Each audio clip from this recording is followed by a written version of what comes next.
Bismillahirrahmanirrahim. Assalamualaikum warahmatullahi wabarakatuh. Alhamdulillahi rabbil alamin. Ja'ala Ramadhana syahrul siyam wa syahrul mubarak. Allahumma salli wa sallim ala Sayyidina Muhammad wa ala alihi wa ashabihi ajma'in. Segala puji dan syukur kita panjatkan kehadiran Allah Subhanahu wa taala yang masih memberikan kita rahmat, nikmat, taufik, karunia dan hidayah kepada kita. Salawat dan salam kita sampaikan kepada junjungan kita Nabi besar Muhammad sallallahu alaihi wasallam. Manusia yang paling mulia, manusia yang maksum, yang dijamin masuk surga.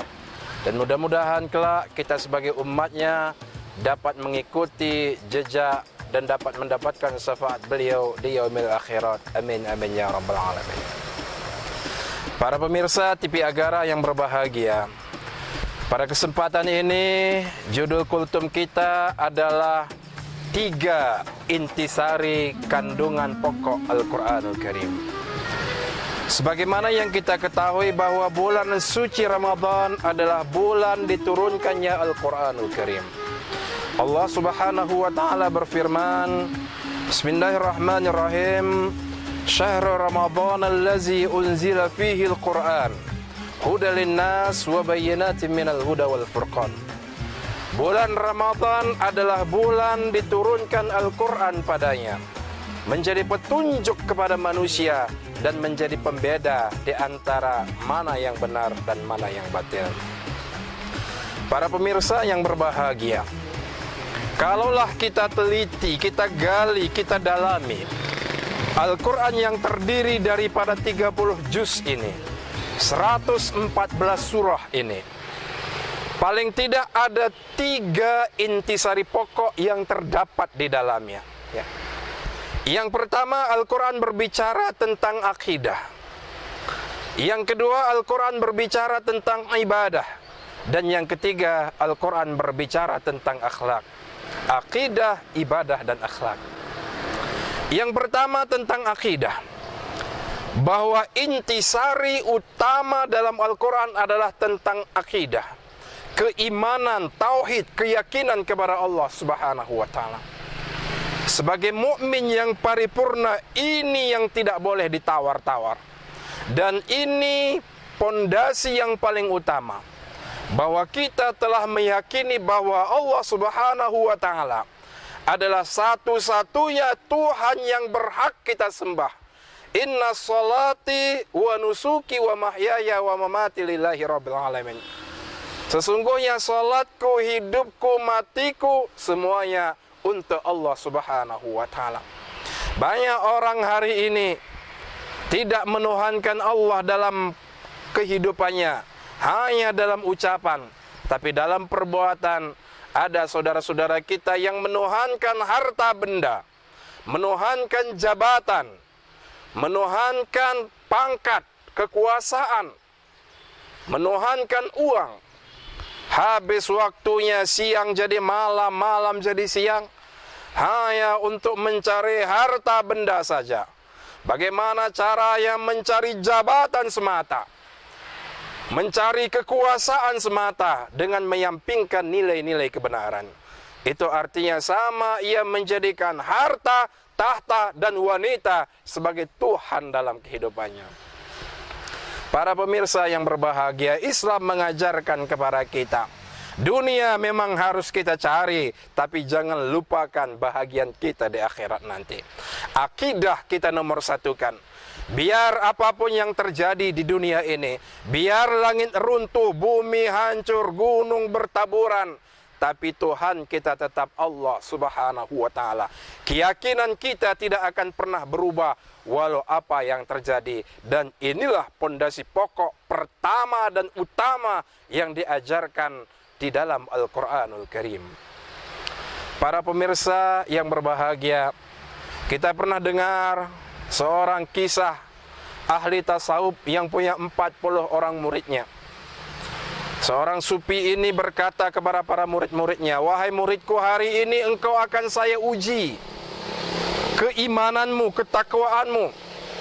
Saya berikan ini 40 burung satu-satu, saya bagi kepada engkau. Silakan burung ini sembelih di sebuah tempat yang tidak seorang pun boleh melihat.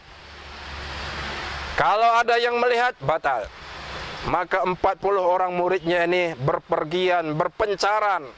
Ada yang pergi ke hutan-hutan belantara, ada yang pergi ke gunung-gunung, ke tepi pantai, ke tepi danau.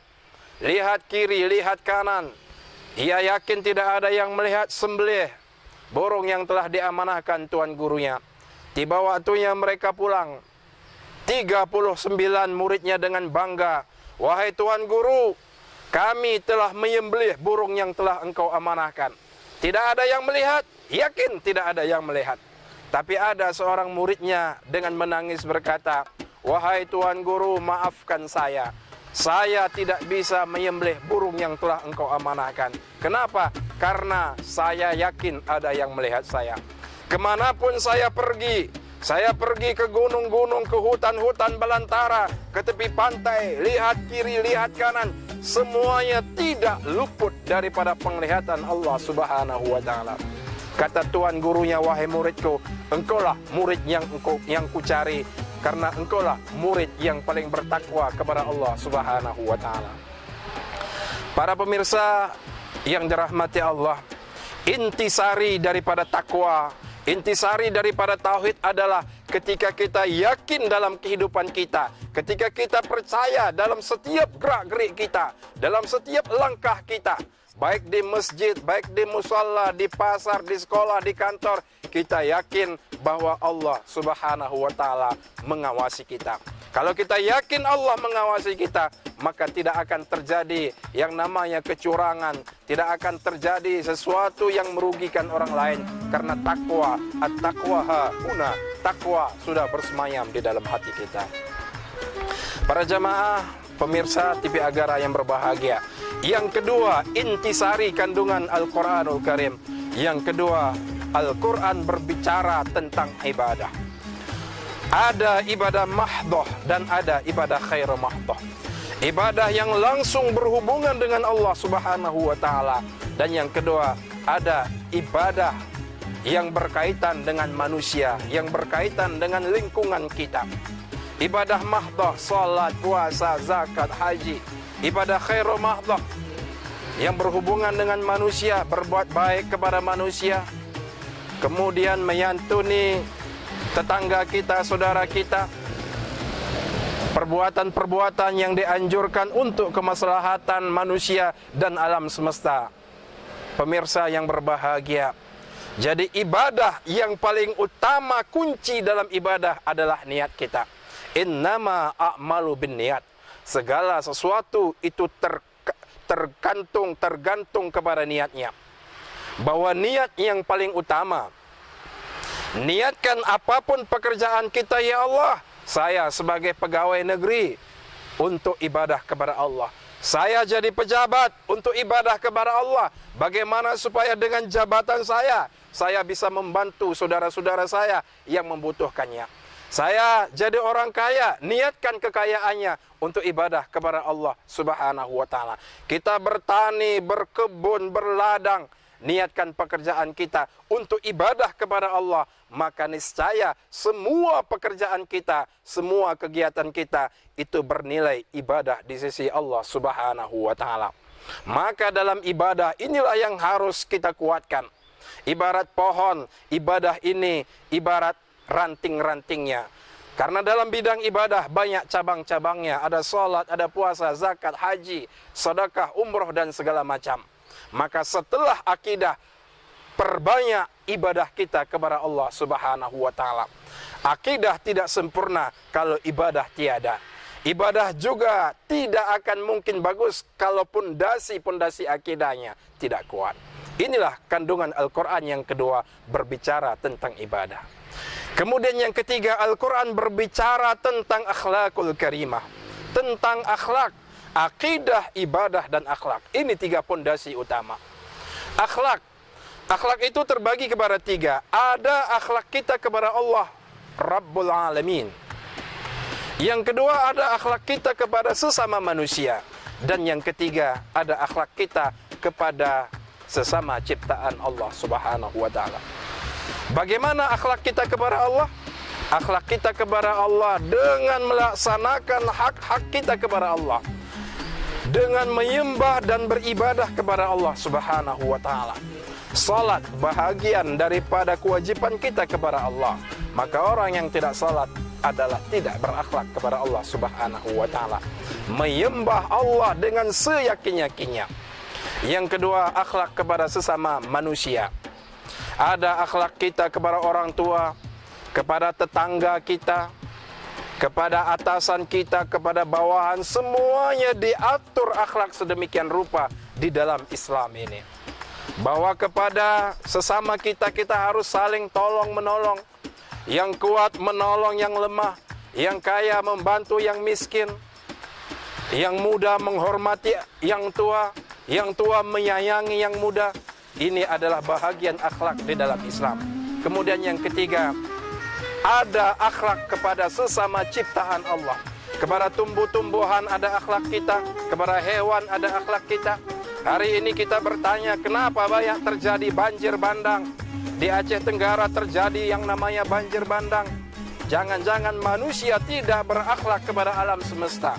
Terjadi penebangan liar, illegal logging. Maka wajar dan pantas Allah kirim banjir bandang, Allah hancurkan. Kenapa? Karena perbuatan manusia juga.